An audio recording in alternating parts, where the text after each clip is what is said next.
Good morning, everyone. In the last class, we have completed our third lesson of history, the Delhi Sultans. Now we are moving towards the fourth lesson of civics, that is growing up as boys and girls. कि हम किस प्रकार पैदा होने के बाद जैसे जैसे आगे बढ़ते हैं, हम लड़का है या लड़की है घर पर, उसके अनुसार हमारी क्या क्या जिम्मेवारियां हैं, किस प्रकार हमें वर्क असाइन किए जाते हैं, किस प्रकार हमें टॉयज खेलने के लिए खिलौने भी अलग अलग प्रकार के, किस प्रकार हम ड्रेसअप करें, क्या कपड़े पहने, और फिर हमारे जिम्मेवारियां क्या है, किस प्रकार हमारा बिहेवियर होना चाहिए। तो इसमें हमारे पास जैसे जैसे बड़े होते हैं तो परिवार में, हमारे समाज में हमारे से क्या कुछ उम्मीद की जाती है बीइंग ए बॉय और गर्ल, लड़का या लड़की के तौर पर। इसको दूसरा हम अगर शॉर्ट में लिखे तो लिख सकते हैं जेंडर डिवीजन।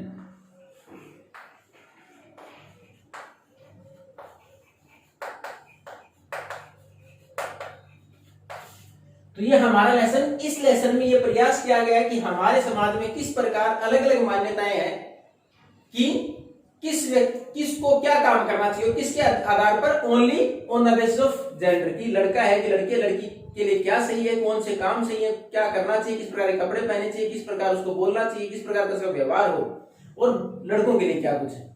यही सारा हमारे पास इस लेसन में। उसके बाद हमें पढ़े कि कहां तक ये some time effect negatively also, कई बार इसके नकारात्मक प्रभाव भी आते हैं। Particular section of the society, एक वर्ग पर specially the girls and the women, की लड़कियां या महिलाएं हैं, उनको इस वजह से कई बार अपमानित भी होना पड़ता है। उसी के बारे में इस बुक में दो एग्जाम्पल के द्वारा समझाया गया किस प्रकार अलग अलग समाज में अंतर भी है, हर जगह एक जैसा नहीं है। यानी जो परिस्थिति भारत में और भारत में राजस्थान में है, मध्य प्रदेश में, केरल में है, नॉर्थ ईस्ट स्टेट में, यहां भी अंतर है। आप ये 6th क्लास में पढ़ के आए थे कि हमारे यहां apart from the north east specially as well as the south India, the situation is totally different in other part of the India और अदर स्टेट्स। आपने साउथ में देखा था, नॉर्थ स्टेट में देखा था, women were given more part in the inheritance of the property, more even the complete part in the inheritance of property. हमने देखा नॉर्थ ईस्ट कुछ स्टेट है या केरला, आपने साउथ का एग्जांपल पढ़ा था कि वहां प्रॉपर्टी किस प्रकार पास होती है, मदर टू डॉटर। और बाकी अगर भारत की बात करें, हमारे स्टेट्स की बात करें नॉर्थ या वेस्ट की, तो वहां फादर टू द सन। तो इसमें अंतर तो है, हर समाज में बराबर नहीं है जिम्मेवारियां, हर जगह अंतर है। उसी का कुछ एग्जांपल हमारे यहां दे रखा है। इसमें एक सेमोआ एक जगह है, कहां, पैसिफिक ओशियन में एक आइलैंड है। ये एक आइलैंड है, द्वीप समूह है पैसिफिक ओशियन में।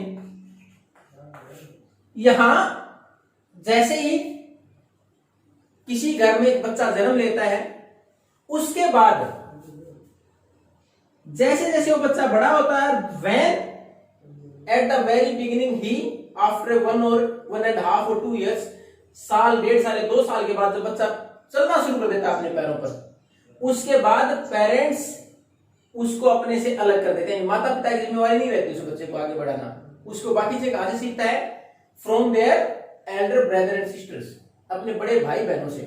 घर में उससे बड़े भाई बहन है, उस परिवार में जो बड़े भाई बहन है, उसके बाद उनकी जिम्मेवारी आती है उसको आगे और बड़ा होने तक उसकी देखभाल करना। यानी पेरेंट्स हैं वो वहीं तक उसकी जिम्मेवारी निभाते हैं जब तक कि वो उनके ऊपर पूरी तरह डिपेंड है, स्पेशली फॉर फीडिंग।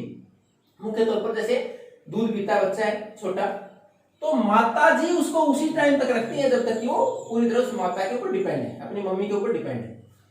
उसके बाद जैसे वो बच्चा पैदल चलना शुरू कर देता है और बाकी घर के अंदर whatever we are eating, he और she is also having that particular food, वही खाना और खाने लग जाए। उसके बाद बाकी जो घर में उससे बड़े हैं, either the children of 5 years, 2 साल के बच्चे की देखभाल कौन सा करा, तो 4-5 साल का बच्चा है वो उसकी देखभाल करेगा। उसके बाद आफ्टर सर्टेन एज, और थोड़ा सा और बड़ा होने के बाद, और आफ्टर द एज ऑफ 9, जैसे ही एज 9 साल हो जाती है, किसकी, बॉयज की। इसमें एक चीज जो नोट करने वाली, कोई स्कूल नहीं जाता है। उसका एग्जांपल दे रखा है, उस सोसाइटी के अंदर सेमोआ जो आइलैंड है पैसिफिक ओशियन में, वहां स्कूल नहीं जाते। उस टाइम पर जो हालात दे रखे हैं परिवार के, उसके बारे में दिया गया है। 9 साल के बाद लड़के को बाकी अडल्ट जो वयस्क है, माता पिता है, उनके दादा दादी हैं, वो अपने साथ रखते हैं, और वहां का मुख्य व्यवसाय क्या है, मछली पकड़ना। तो उसके बाद 9 साल का जब लड़का हो जाता है, उसके बाद उसको अपने साथ रखना शुरू कर देते हैं कि बाकी वो, अब तक वो he was just taking care of their younger once, अपने जो छोटे भाई बहन थे और द सिबलिंग्स, जो छोटे भाई बहन, यंगर सिबलिंग्स, तो छोटे भाई बहन उनकी देखभाल करता था। जैसे वो बड़ा हुआ 9 साल से ऊपर चला गया, उसको जिम्मेवारी दे दी कि अपने साथ कि किस प्रकार मछलियां पकड़ी जाएंगी वो सिखाना। उसके बाद लड़कियों की जिम्मेवारी फिर भी वही रही, बाकी जो छोटे भाई बहन उनकी देखभाल करना। लेकिन when they turn to teenage, जैसे वो टीनेज में चली जाती हैं, यानी टीनेज 13 to 19, तो 13 और 14 की एज में जैसे लड़कियां चली जाती हैं, उसके बाद उनको भी अपने साथ जो एडल्ट है वो रखना शुरू कर देते हैं। सेम वो फिशिंग वगैरह भी सिखाते हैं उनको।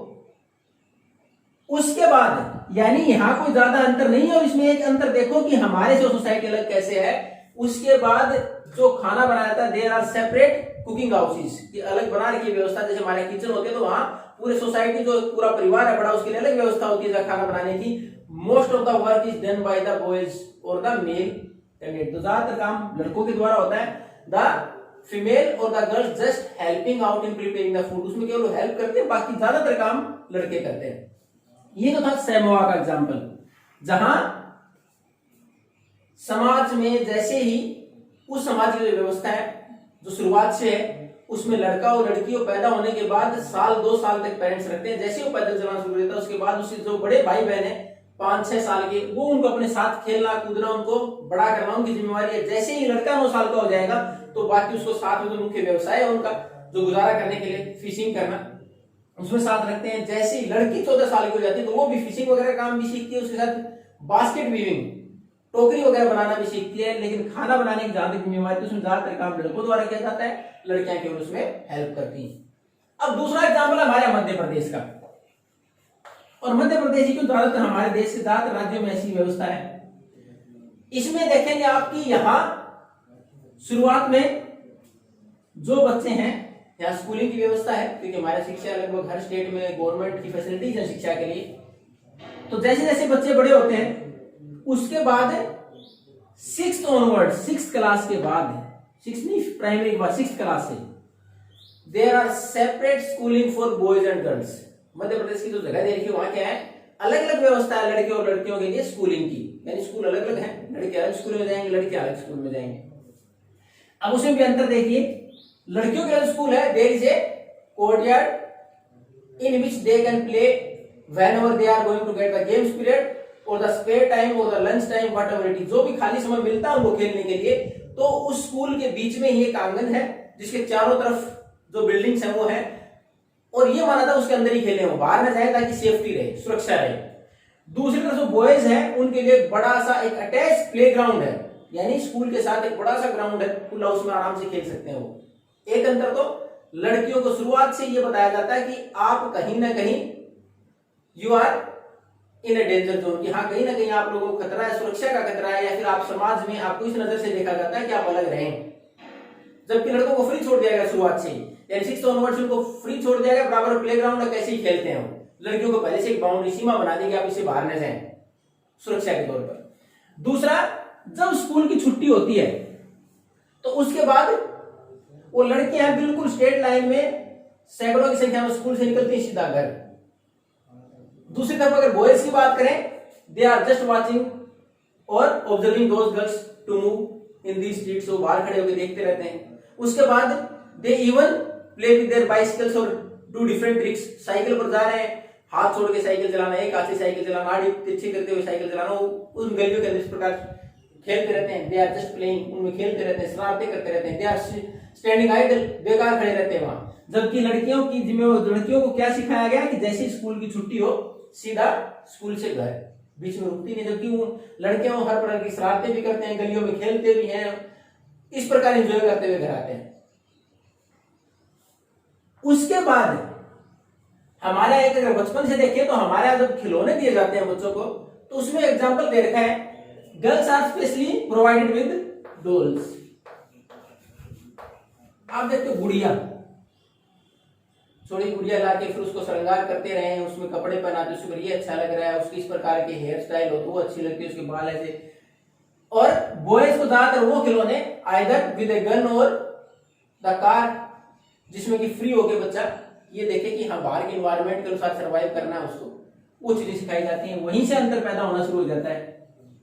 उसके बाद जैसे ही घर में बच्चा थोड़ा थोड़ा बड़ा होना शुरू होता है, उसको ड्रेसिंग सेंस, कि लड़की को क्या कपड़े पहनने चाहिए, लड़के को क्या कपड़े पहनने चाहिए, वही अंतर। उसके बाद थोड़ा सा और बड़ा हो जाए तो उसके बाद व्यवहार सिखाया जाता है कि लड़की को किस प्रकार व्यवहार करना चाहिए, लड़के को किस प्रकार व्यवहार करना चाहिए। उसके बाद लड़की की आवाज ज्यादा तेज न हो, not loud sound should be there, कि अगर घर में या बाहर कहीं बात करें चिल्लाए नहीं, ज्यादा तेज आवाज में बात न करें। लड़के के ऊपर इस प्रकार की बाउंडेशंस कम होती है। तो हमें शुरुआत से ये सिखाया जाता है कि लड़कियों की जिम्मेवारी क्या है, लड़कों की जिम्मेवारी क्या है, या उनको किस प्रकार ग्रो अप करना चाहिए। ये अंतर है। देखो सेमोआ में ऐसा कुछ नहीं था, लड़कियों को भी बराबर की जिम्मेवारी दी गई आफ्टर 4। देखो शुरुआत में लड़का हो चाहे लड़की, दोनों को अपने छोटे भाई बहन की जिम्मेवारी संभालनी है। After 14 again they are equal. 14 के बाद फिर दोनों बराबर शिकार, चाहे लड़का है चाहे लड़की, दोनों जो उनका लाइवलीहुड का साधन है, जो जीवन यापन है, दोनों का बराबर है। उसी प्रकार सीखे हो बास्केट बनाना है, चाहे कैचिंग फिशेस मछली पकड़ना है। उसके बाद अगर खाना बनाने की बारी है तो भी आपने देखा कि लड़के ज्यादातर काम करते हैं, लड़कियां मदद करती हैं उसमें। लेकिन हमारे यहाँ उल्टा है। हमारे यहाँ पिछली शुरुआत से ही एक हम बाउंड्री बना देते हैं कि लड़के का काम क्या है, लड़की का काम क्या है। उसके बाद हमने देखा कि समाज के अंदर the work of the woman are not valued, ज्यादा हम कीमत नहीं समझते लड़की या महिलाओं के काम की। अब उसका एग्जाम्पल देखें, जैसे हमारे यहाँ हम बोलते हैं हाउस वाइफ, घर के लिए अगर माता जी हैं कहीं बाहर काम नहीं करते तो उसमें हम क्या कंसिडर करते हैं कि शी इज नॉट वर्किंग, कि वो काम नहीं करते। अगर कोई बाहर पूछे तो भी, तो इस प्रकार गृहिणी है, काम नहीं करती। काम नहीं करती मतलब आप सुबह से काम तो देखें, सुबह जब आप उठते हैं उससे पहले आपकी मम्मी जी आपको उठी हुई मिलती है, यानी अगर आप 6 बजे उठते हैं आपकी मम्मी 5 या 4 बजे उठ जाती हैं। उसके बाद सुबह से लेके आप जब तक तैयार होते हैं, आपका नाश्ता बनाना, आपके यूनिफॉर्म वगैरह तैयार करके रखना, उसके बाद जैसे ही आप वापस आपकी बुक वगैरह पेन पेंसिल सब चीजों का ध्यान रखना, वापस आते फिर वापस वही खाने वगैरह की व्यवस्था करना, अपने कपड़े वगैरह धोना, सारा काम तो सुबह से शाम तक। जब आप शाम को सो जाते हो तो भी आपकी मम्मी तब तक जागते हैं, आपको पता नहीं होता कब सोती होंगी वो, क्या वो खाली बैठती हैं। अब उसको अगर वैल्यू देनी है उस काम को, तो आप एक बार कंसिडर करके देखें, अगर वही काम जो काम आपकी माताजी करती हैं वही काम अगर किसी मेड से कराएं, यू आर सपोज्ड टू पे, उस दिन आपको पता चलेगा नहीं काम तो है। यानी अगर पैसे के बदले में काम किया गया तो वैल्यू है, नहीं तो नहीं है। यानी माताजी हमारे से हमारा जो टिफिन प्रिपेयर करके देती हैं, या फिर हमारी जो टेक केयर, हमारी जो देखभाल करती हैं, या फिर हमारे कपड़े वगैरह प्रेस करके देती है, धो के देती है, उसकी वैल्यू इसलिए नहीं है कि वो हमारे से पैसे नहीं मांगते।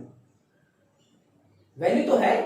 अगर वही काम हम बाहर से कराएं, तो अगर हम सारा काम इसी प्रकार पैसे देके कराएं तो हो सकता है वो वैल्यू हमारे जो फादर हु इज अर्निंग, जो कमा रहे हो सकता है उससे ज्यादा का हमारा खर्चा हो जाए। तो हम उसको इनकम क्यों नहीं मानते, जब वो सेविंग होगी तो भी इनकम ही तो है। तो हम वैल्यू कम मानते हैं महिलाओं की, क्योंकि उस काम की के लिए हम पे नहीं करते हैं।